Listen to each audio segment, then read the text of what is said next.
this video we're gonna make a charcuterie board.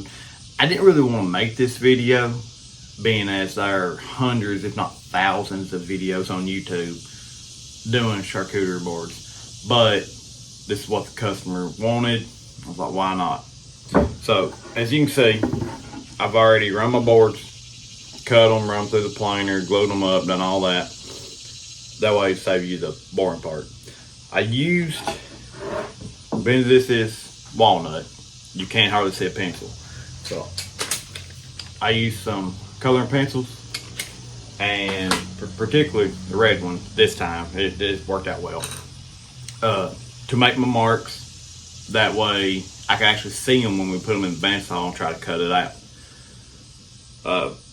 Furthermore, I don't know if you can see it. Yeah, I don't know if you can see it or not, but believe me, they're there. They're there. So what we're gonna do, we're gonna put it in the bandsaw, we're gonna cut it to the line, not try to cut the line, actually cut it to the line, and then in the sander to just clean the edges up. And I've got like 3 more to do after this, so I better get busy. While cutting this board with the bandsaw, you can see that line I was talking about that I made. I used it to just cut off the excess, then got real close to that line with the bandsaw to cut the best circle I could with that situation.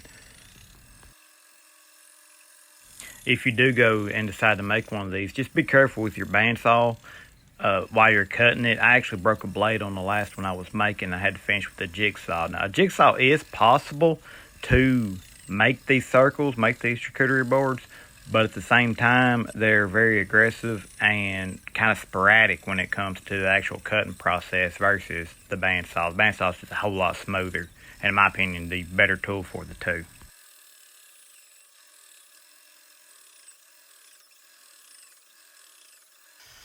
I use this oscillating sander to smooth up the ends, get those cut marks off of it. Now that helps a lot, and just took it to the line. It looks so much better once this is done and everything's good and smooth. It really helps.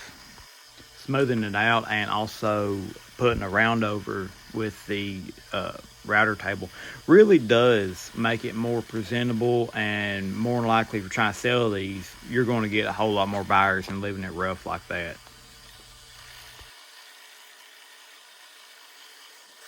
That handle been rough like that, it was almost you couldn't bear to hold it till I got it all smoothed up. Now, I left the ends of the handle kind of sharp with the bandsaw, and I just rounded them over using the sander to give them a nice good feel after it's all said and done.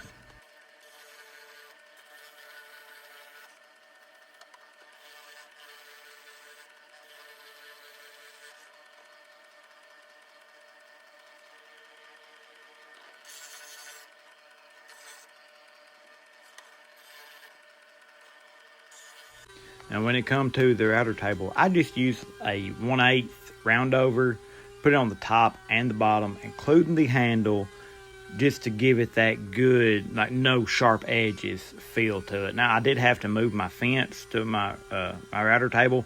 I tried to keep that on due to the fact of the dust collector, but I had to back it up quite a bit when it came to around the handle, so we could get everything have that round over.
I don't have a precise spot I like to put these feet. I just try to hit them on what a corner would be, and that way they're all fairly even. Now, when you do this, you also want to, I didn't mention before, but you also want to put a brand on your product.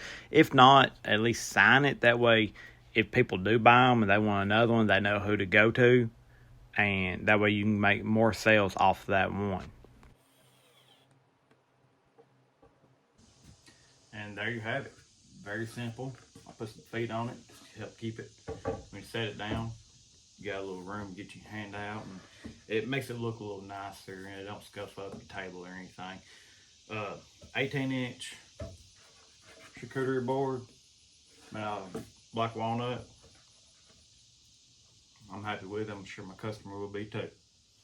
Got anything out of this video, give me a like. Any comments, questions, or anything, go ahead and put them in the comments. If you like this, want to see more, go ahead and subscribe to my channel. You have a good day. God bless.